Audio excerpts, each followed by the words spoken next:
Thank you so much for joining us today. We are here today live with Mr. Johnny G, the man, the myth, the legend. Johnny, thank you so much for taking time out of your busy schedule to hang out with me today. Have me Of grill course, you, ask you. Pablo.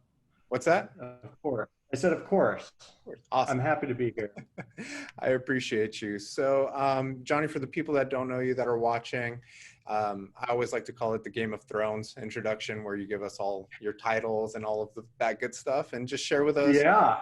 who you are, and I think if we were to do a Game of Thrones introduction for me, it might be a little boring because my map would be pretty small. I was born in Los Angeles and lived in Los Angeles most of my life. I went away to University of San Diego for college, and then just recently moved to Texas this year to work at Keller Williams International. But I wouldn't have that super cool map that moves all over the world if it was Game of Thrones. awesome. Well, what about your titles? I know you've done some different things within Keller Williams. Now you're in Austin, working directly inside of Keller Williams International. Share with us what your path has looked like and some of the things that you've done. So I started as an agent. I was recruited. I was one of those annoying recruits that it took me like 4 or 5 months to actually move over to KW. I had a really interesting setup. I was working for Berkshire Hathaway and great company, had a really good experience. And I separately was working with guys who flipped houses. And I saw over 100 houses flipped in Los Angeles in the previous 3 years before coming over to Keller Williams. And I was like a director of operations for a small investment company for that flipping company.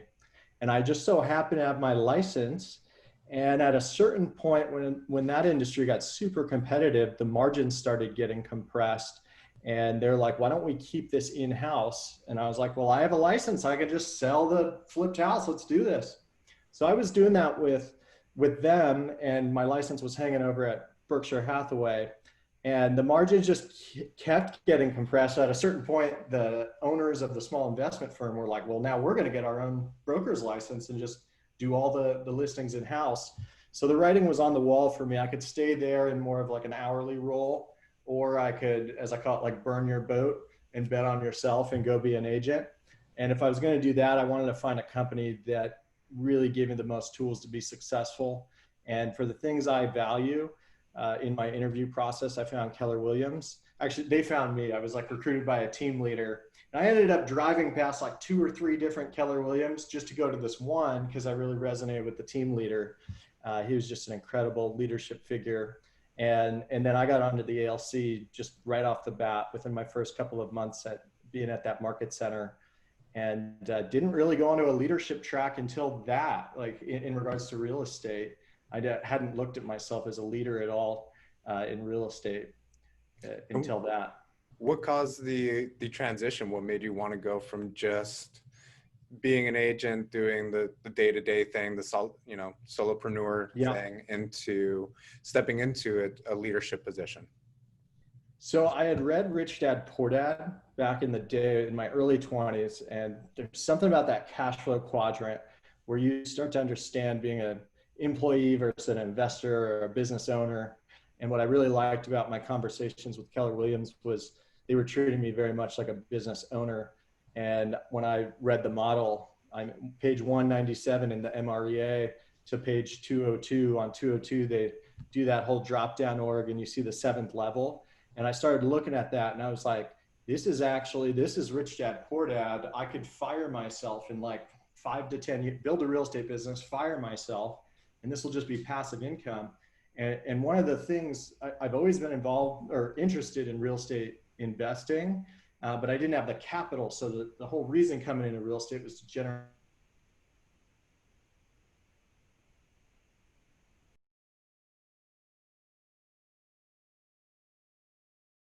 I'm on that journey to build a team. Then I found something else that I liked even more, which was leadership, but it wasn't even my intention. That's so cool. That's so cool. So what did that look like for you? Leadership positions. I know now you're in charge of running the young professionals division. Yep. What are some of the leadership lessons that you've learned throughout your time here at KW? I love the one that they always say, fail fast, fail forward, fail often. I even think the reason I even ever looked at a team leader role was I had a listing in Los Angeles. It was actually a friend of mine's listing. I had sold houses for him before. I was sitting in open house and there was a piece of jewelry stolen at that open house. And my friend and I had talked about it and he's like, we're just gonna like not, we're gonna take this off the market right now and kind of like figure this out. And that was I wasn't going to go to family reunion. My team leader was like, oh, you got to come to family reunion, come to family reunion. And I was only at KW for like 4 or 5 months at the time. I was like, I just got this new listing. It's nice $1 million listing on the west side of LA. Like, I'm just going to stay home and service this listing. And then once we had that conversation, I wasn't going to list it anymore after that. I went to family reunion and I met some people that were like, have you ever thought about being a team leader? And there were some young, cool people like KWYP members actually that were encouraging me to look into that route. And then as soon as I got home for my first family reunion in 2016, I started looking into it. And then later that year, there was an opening like 2 miles down the road from me at a turnaround market center, which is always a fascinating opportunity. You basically just jump onto a ship that's sinking and you're doing everything you can to turn it around, but it's going to take some time. You got to put it in the systems and models. And we were able to do that there. It took about 2.5 years to turn that office around. And there's always that leadership principle that no one succeeds alone. And I'm absolutely huge on that. There's a book called Good to Great by Jim Collins, and he talks about level 5 leadership. And there's this principle of when something good happens, great CEOs look out the window and they point at all the people who helped make that happen.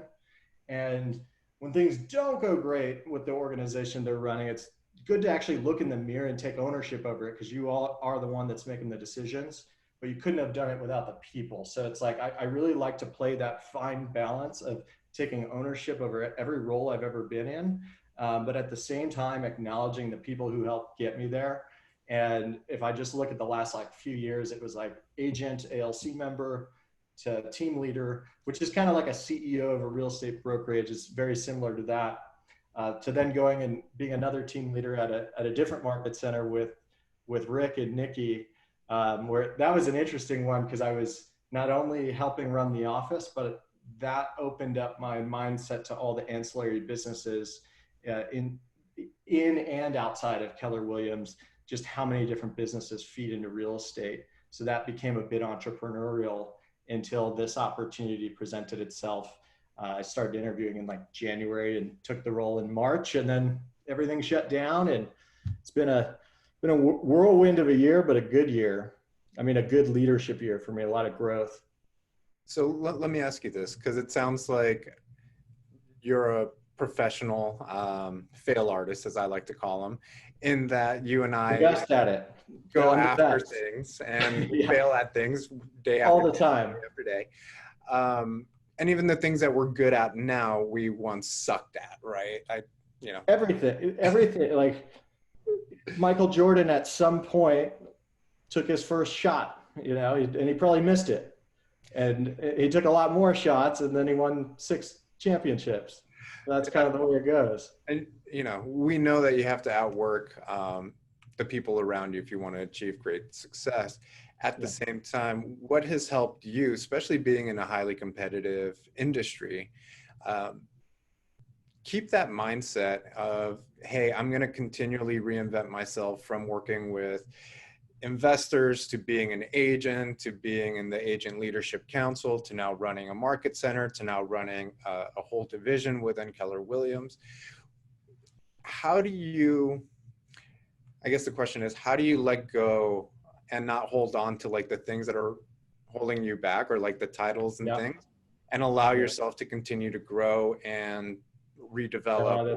It's a great question. And I've heard a lot of people reference it as the flow state, and it's a daily surrender of the things you're able to control and the things that you can't control. And most things in life we can't control. We can control how we show up to things, but not necessarily always the results. And I found in my journey, even with the fail fast, fail forward, fail often principle, if at any time I feel like I'm banging my head against a wall and really just not getting anywhere, usually it's a good time to take a step back and just look at alternatives. It could be you take a couple steps and you pivot a little bit, and then everything makes sense and you get back into that flow state. So one thing I do for my own mindset every single day is meditate and constantly surrender control. I mean, it's just like any sort of a business owner or manager. It's, you really want to control the result, but you can't. You can inspire people, but you can't control them. So it's like literally a daily practice for me of surrendering and just taking one day at a time. So, you know, people often ask, where am I going to be in 5 years? I honestly don't know the question of that or the answer to that.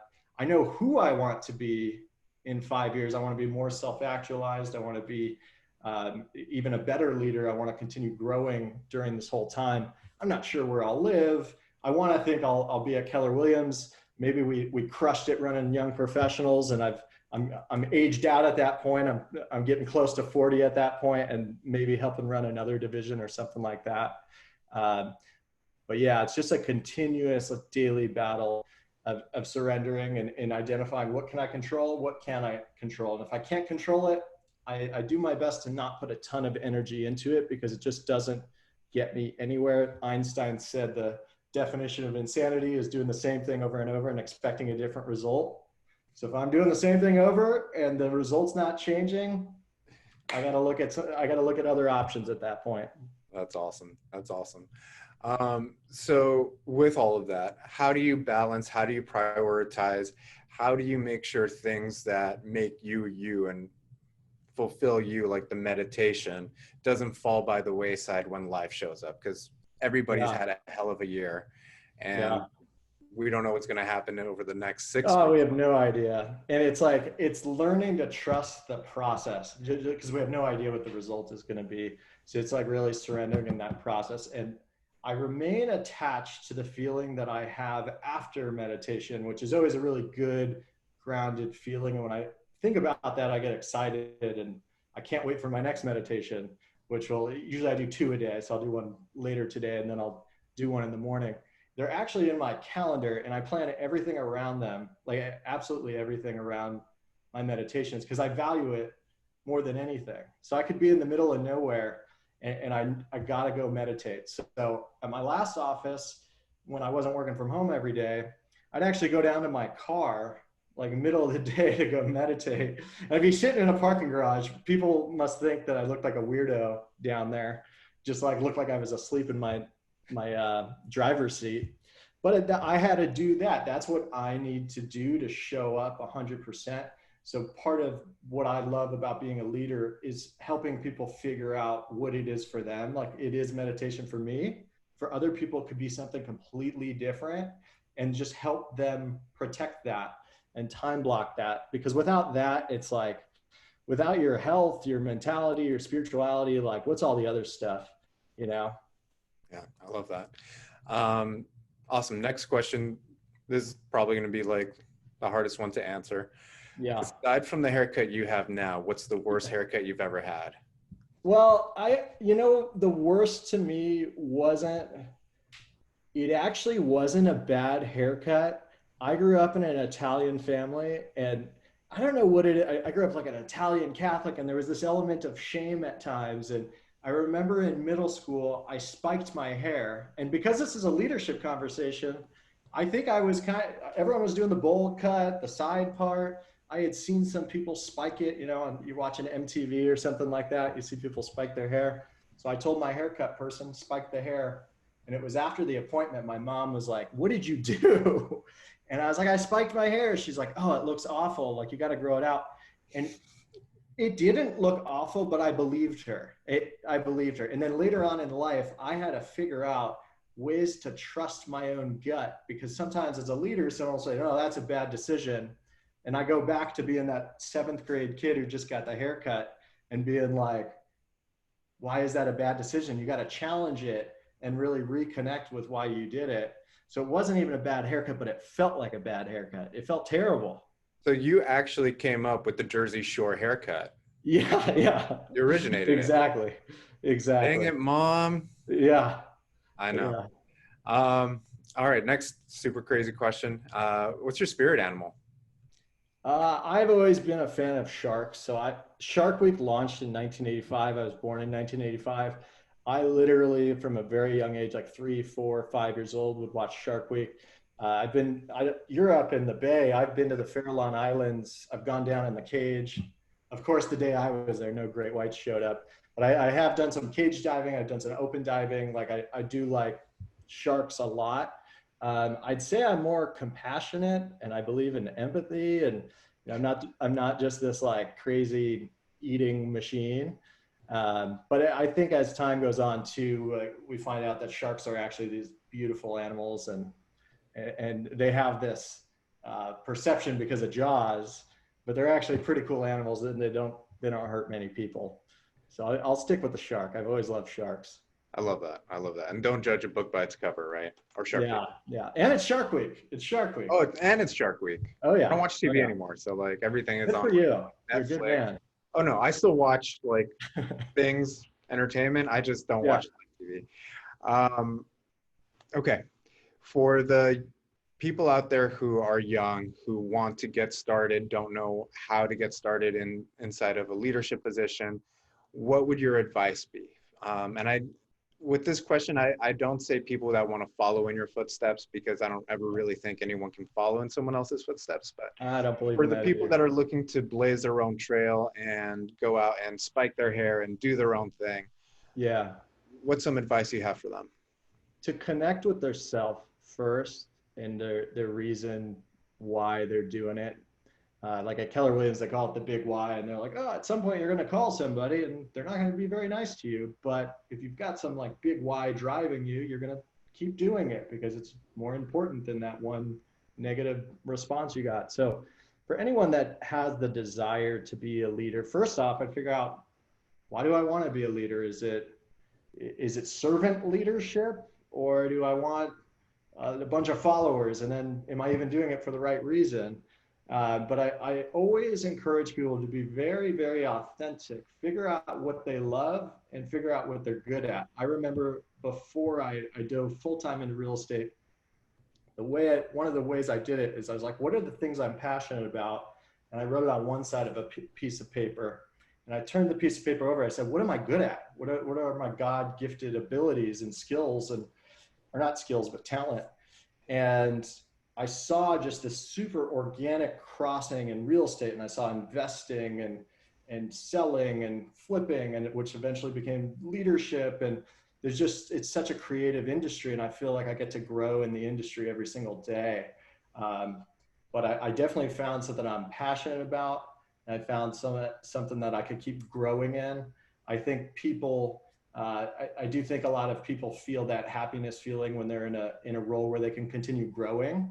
And whether it's, I see on Facebook your loaves, the bread that you bake, Bread, yeah. and it's honestly incredible. And it's like you found something that really ignites your fire, and you're going to keep on that. It doesn't mean you can't sell houses and do other things and invest in real estate, but why you don't have to choose just one, right? So I encourage you to keep going down that path with curiosity and just see where it takes you. I love that. I love that. When was the last time you did something for the first time? All the time. So my newest thing is I got a paddleboard. I just went last night for my third time. And it's, I was very nervous about 2 weeks ago, and everything's shut down because of COVID. I couldn't even go rent a paddleboard. So I was like, I'm just going to buy one and I'm going to commit to this. It's going to be a good workout. I'll get outside. I'll try it. And I remember like driving to the little dock place, and I pumped up my own paddleboard. It's an inflatable one. And I felt so nervous. I had like just the normal feeling of uncomfort. But people talk about get comfortable being uncomfortable. And the second I got done paddleboarding, I was deflated it, put it in my car, was driving home, and I just felt elated. I felt so much joy. And it was that growth feeling of like, wow, and I didn't nail it. My legs were shaking a bit, but I just went last night for the third time, and my legs were shaking less. And that's progress to me. And I can't wait for a month or two now, or I don't know if you could do paddleboard tricks or not, but if you could, like, I'd want to do paddleboard tricks. I want to You get can take the better cat at out on the paddleboard. it. Would you say? I said you could take the cat out on the paddleboard, Yes. right? I see That people would be one paddleboarding way. with their That dogs and would stuff. be legendary. Yes. Yeah. So all Um, the time, like literally every single day, I am getting in relationship with that uncomfortable feeling of growth. And what's important is the awareness around that it's temporary. It's like a temporary term of uncomfort. And if I thought that that was the feeling I went every time I went paddleboarding, then it's not fun and I'm going to not do it. But as you get better at something and you grow and you grow and you grow and grow, that feeling of accomplishment, it's incredible. so I love that. So it's okay to suck at first. Everyone sucks at first.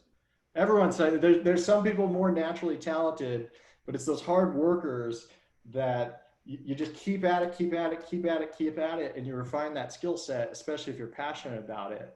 And I fully encourage people to continue going down there. And like I said earlier, if it feels like at a point you're just banging your head up against a wall, take a step back, see if there's a part that you need to surrender that you were attached to, because you could be going in the right direction and it feels like you should stop, but you really just need to go around the back door or go a different way.